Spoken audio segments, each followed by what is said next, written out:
In order to make a good, beautiful, perfect sourdough, we need only few ingredients, which is high protein bread flour, salt, water, mature starter, and a little bit of sugar. Sugar is my preference. If you don't feel like putting the sugar in your sourdough bread, you can dismiss it. I put the recipe in the description below. We will start with 360 grams of water, which is 75% hydration for the sourdough that I am going to make today. 150 grams of strong mature starter.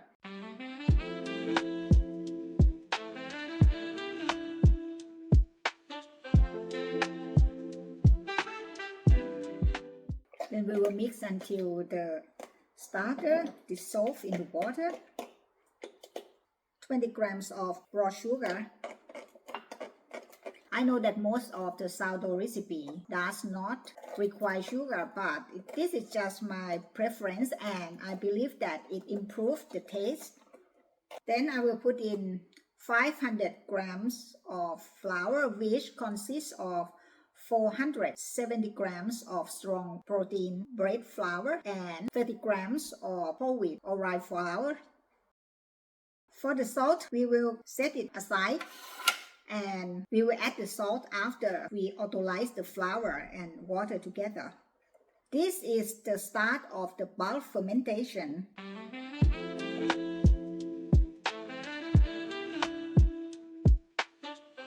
After the flour and the liquid start to mix together, I will switch to the dough scraper.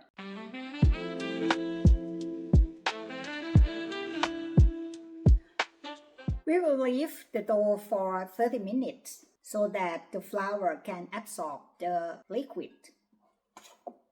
I will cover this with the shower cap. The temperature today is 23 degrees, so I will aim for 50% of bulk fermentation. In the meantime, I will feed my starter. Since I will be away from 20 days and I can't feed my starter, but I have a method to keep the starter alive without feeding. That is, we will feed the starter at a higher flour ratio. The starter that left in the jar is around 10 grams. So I will feed the starter at a high flour ratio, which is 10 grams of water, 20 grams of flour. Every time that you feed the starter, you should put the water in first and mix the starter and the water until it dissolves, and then we will add the flour. The flour will be double to this, 20 grams of flour. So this will become a thick dough, very thick dough. It will become a thick dough like this. Then I will sprinkle some more flour, but this time you have to write out the weight of the flour that you put on top of it. And make sure that the flour cover all part of the starter. This time I put in 15 grams of flour. Shake it so that the starter was coated with flour. Then I will write down the amount of all the flour totally and all the water that I put in this jar, because when I come back I have to add more water to make it return to its normal consistency. Now it's time to do our first stretch and fold, which I will put the salt into the dough. Conventional sourdough tell you to do 4 of the stretch and fold in each set, but the most important things about the first stretch and fold is we are going to develop the gluten for our bread. So this is the most important part. I usually do it like 5 minutes and I will not pull it very far from the bowl. I will just pick it and fold it. We want to develop the gluten, not to break it. And usually I will do it around 5 minutes, but some people may do 10. Pick it and pinch it. I will not touch the dough with my palm. I will only use my finger as a claw to pick up the dough. You may use the dough mixer, but since I don't like to wash a lot of things in my kitchen, so I prefer to do it this way. After 5 minutes, we will let the dough rest for 40 minutes before we perform the second, third, and fourth of the stretch and fold, and each set will be 40 minutes apart. Now it's time for our fourth stretch and fold.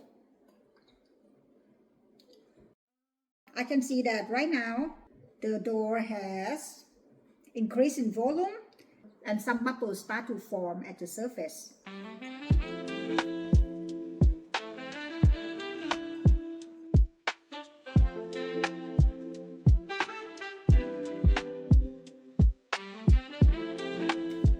After the fourth set, we will leave the dough to continue with bug fermentation.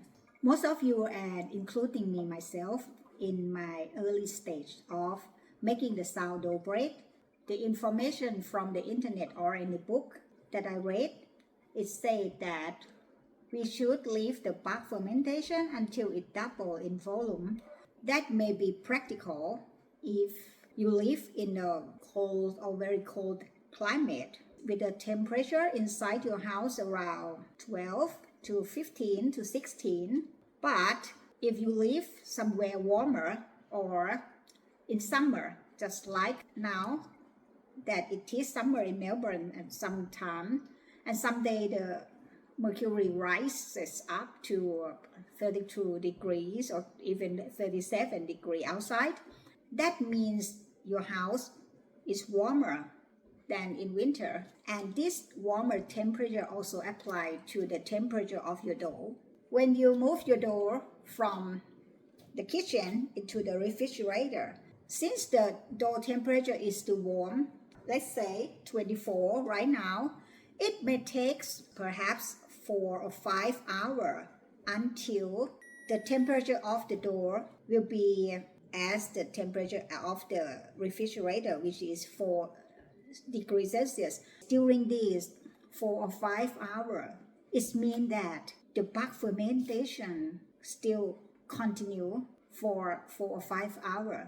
So if you do the bug fermentation in your kitchen until it doubles in volume, you move your dough into the fridge. The bug fermentation still continue even though at the slower speed, but it continues anyway. And that means your dough that was double from outside, since the bug fermentation still continue, your dough will definitely be overproof. And when you move it out, when you take it out from the refrigerator to bake on the next day, that is why your dough can't hold its shape. I think that a lot of you already has this kind of problem. Don't worry, me too. In my early days of baking the sourdough, I found that often my dough is, when it came out from the fridge, it was not consistency. Some days good, some days spread out on the kitchen bench, and I tried to figure it out. Why? What is the reason? Because I did everything exactly the same, the recipe, the starter, everything. But maybe one thing that differ is the bug fermentation time. On my very first loaf, I make my sourdough in winter of Melbourne, which is quite cold here, so I have no problem. But as the temperatures starts to get warmer, I start to have the problem because everything I did the same, but the bug fermentation, it is not the same as in winter. So I come to the conclusion, the solution. In order to determine the point where we should stop our bug fermentation, it will depend on the temperature that you work with the dough on that day. If the temperature in your kitchen is quite warm, like 27 degrees, you must stop your bug fermentation when it rises 30% from the starting volume. If your kitchen temperature is around 24 degrees, just like today, your bug fermentation continue until it rises 50% from its starting volume. But if winter is approaching again and this house will be cooler, I will aim my bug fermentation for 80% from the starting volume. We have to stop the bug fermentation before it reaches its double volume, because after the bug fermentation we need to do the pre-shape, rest it on the counter for 30 minutes and then shape it, rest it another 30 minutes. So your dough will continue to ferment on the countertop for another 1 hour. That is why we should aim our bug fermentation according to the temperature of the environment that we work on that day, so that our dough will not be overproof. And since I use this method, I always have successful with my sourdough every time that I bake. Next, we are going to do the pre-shape. Lightly flour the working surface. Right now the dough has already formed the dome shape and there is the tiny bubble.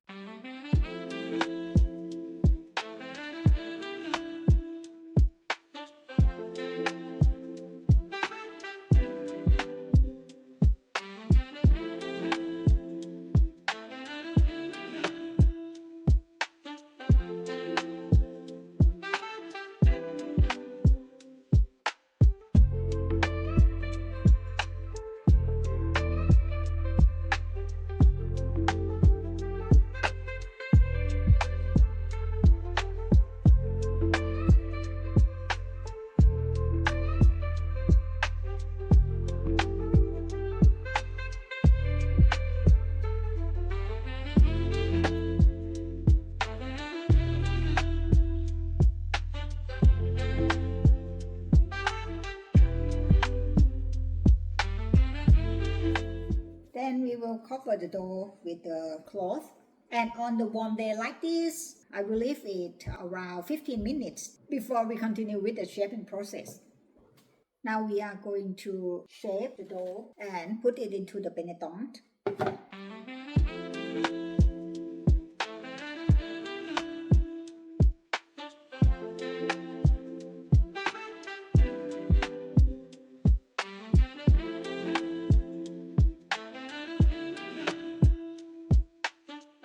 Don't forget to flour the benetton with the rice flour, otherwise your dough will stick to the benetton basket.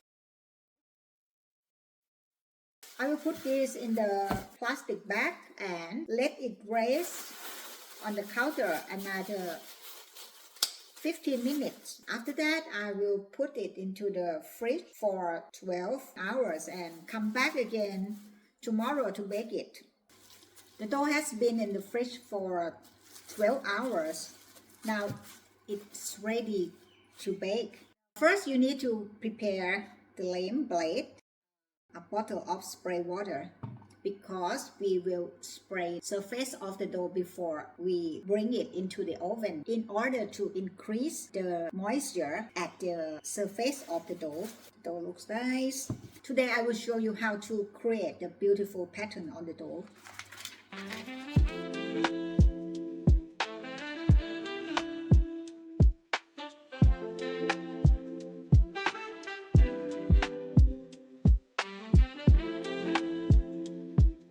You spray the water,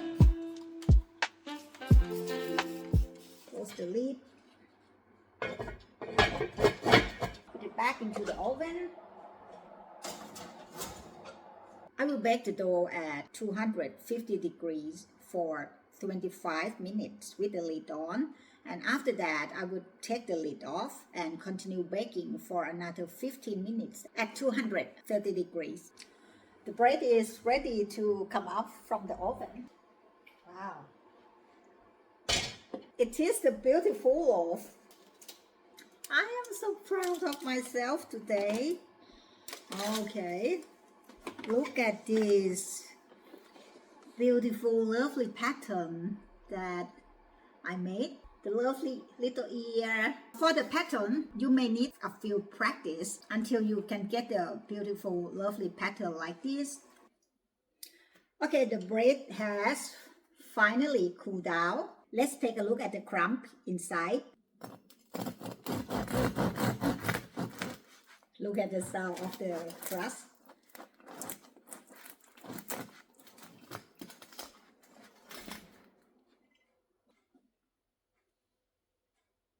It has the lovely open crumb we all wish for. Nothing can beat the warm, freshly baked sourdough bread.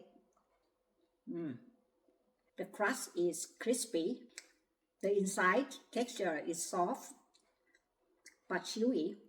This is the texture that I like. Please subscribe to my channel, Autolyse Kitchen, and let's play together again in our kitchen playground.